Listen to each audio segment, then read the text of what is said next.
मध्य प्रदेश में नाराज नेताओं और उनके समर्थकों ने बगावत का बिगुल बजा दिया है।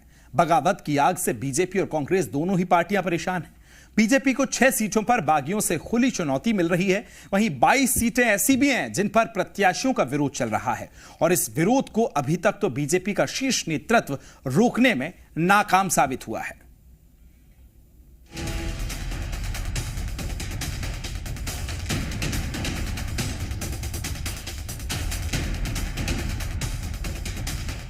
मध्य प्रदेश के विधानसभा चुनाव में टिकट बंटवारे के बाद बगावत की आग लगी हुई है। बीजेपी हो या कांग्रेस, दोनों ही पार्टियों में घमासान देखा जा रहा है। टिकट नहीं मिलने से नाराज नेता पार्टी को अलविदा कह रहे हैं, वहीं कई प्रत्याशियों का विरोध भी हो रहा है। बगावत की आग से बचने का फॉर्मूला सियासी दलों को नहीं सूझ रहा है। बीजेपी की बात करें तो कई नेता बगावती तेवर अपना चुके हैं और पार्टी छोड़ रहे हैं। बीजेपी में 6 सीटों को खुली बगावत सामने देखने को मिली, जबकि 22 सीटों को लेकर विरोध प्रदर्शन हो रहा है।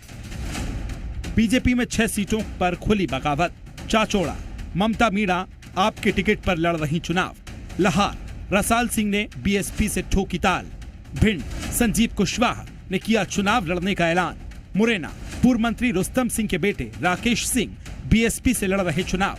रैगांव, पुष्पराज बागरी और रानी बागरी ने भी चुनाव लड़ने का किया ऐलान। सीधी, विधायक केदार शुक्ला ने निर्दलीय लड़ने का किया ऐलान। ये वो नेता हैं जो बीजेपी से जुड़े रहे हैं, लेकिन अब इन्होंने चुनावी ताल ठोक दी है। वहीं 22 सीटें ऐसी हैं जहां प्रत्याशियों का विरोध हो रहा है और भोपाल तक प्रदर्शन देखा जा रहा है। बीजेपी प्रत्याशियों का विरोध टीकमगढ़, पवई, भोपाल दक्षिण पश्चिम, त्योंथर, जबलपुर उत्तर, उज्जैन उत्तर, बुरहानपुर, जोबट, अलीराजपुर, कालापीपल, ग्वालियर पूर्व, ग्वालियर दक्षिण, अटेर, रैगांव, नागौद, वारासिवनी, होशंगाबाद, भिंड, महू, मनावर, महेश्वर, देपालपुर। इससे साफ है कि बीजेपी में टिकट को लेकर नाराजगी नहीं थम रही है। बुरहानपुर में टिकट नहीं मिलने से नाराज नेताओं ने बगावत शुरू कर दी है। दिवंगत पूर्व सांसद नंद कुमार सिंह चौहान के बेटे हर्षवर्धन सिंह चौहान ने पार्टी से बगावत कर निर्दलीय चुनाव लड़ने का ऐलान किया है। टीकमगढ़ में भी बागी बीजेपी के नेता के श्रीवास्तव और राजेंद्र तिवारी ने खुलकर पार्टी को तेवर दिखाए। दोनों नेताओं ने टिकट वितरण को लेकर बीजेपी संगठन और नेतृत्व पर सवाल उठाए और बीजेपी प्रत्याशी राकेश गिरी के खिलाफ चुनाव लड़ने की घोषणा की। देखिए, हमारे वो परिवार के बड़े हैं, हमारे परिवार के मुखिया हैं और भारतीय जनता पार्टी में अनुशासन महत्वपूर्ण होता है, तो अनुशासित पार्टी के सिपाही हैं और मेरे बड़े भाई होने के नाते, भारतीय जनता पार्टी के अनुशासित सिपाही होने के नाते निश्चित तौर पर हमारे के श्रीवास्तव जी, हमारे तिवारी जी और उनके साथ जितने भी लोग थे वो सारे लोग मिलकर भारतीय जनता पार्टी को जिताने का काम करेंगे।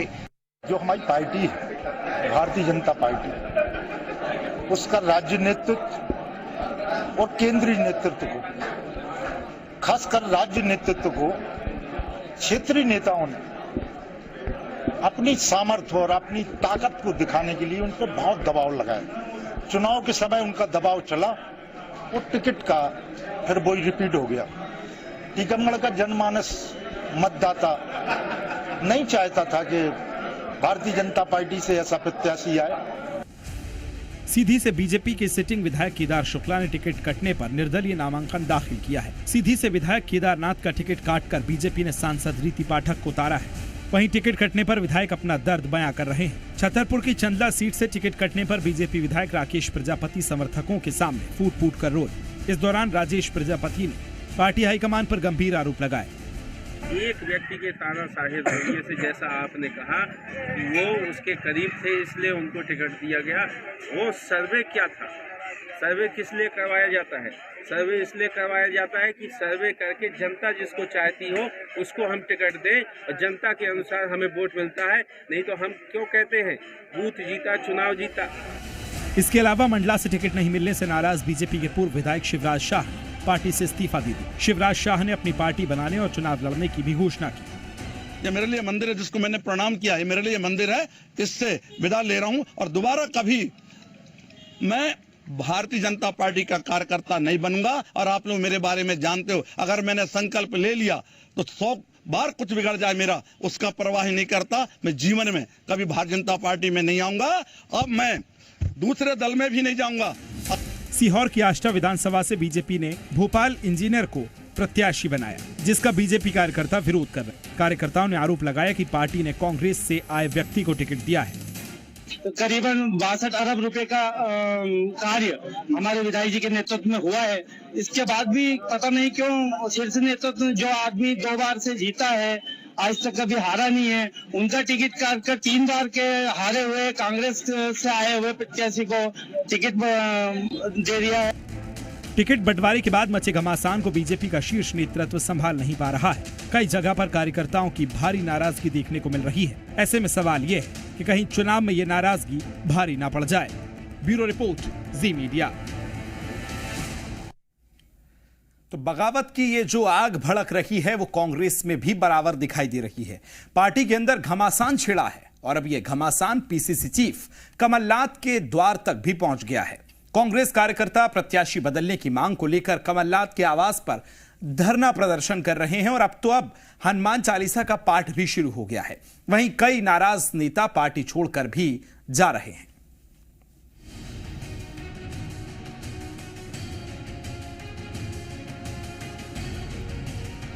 मध्य प्रदेश में जैसे जैसे मतदान की तारीख नजदीक आ रही है, वैसे वैसे बीजेपी और कांग्रेस में टिकट बंटवारे को लेकर बगावत बढ़ती जा रही है। दोनों पार्टियों को बगावत का तोड़ भी नहीं मिल रहा है। तेजी से फैलती बगावत की आग अब बड़े नेताओं तक पहुंच गई है। बड़े नेताओं का घेराव तक किया जा रहा है। कांग्रेस की बात करें तो यहां भी घमासान देखने को मिल रहा है।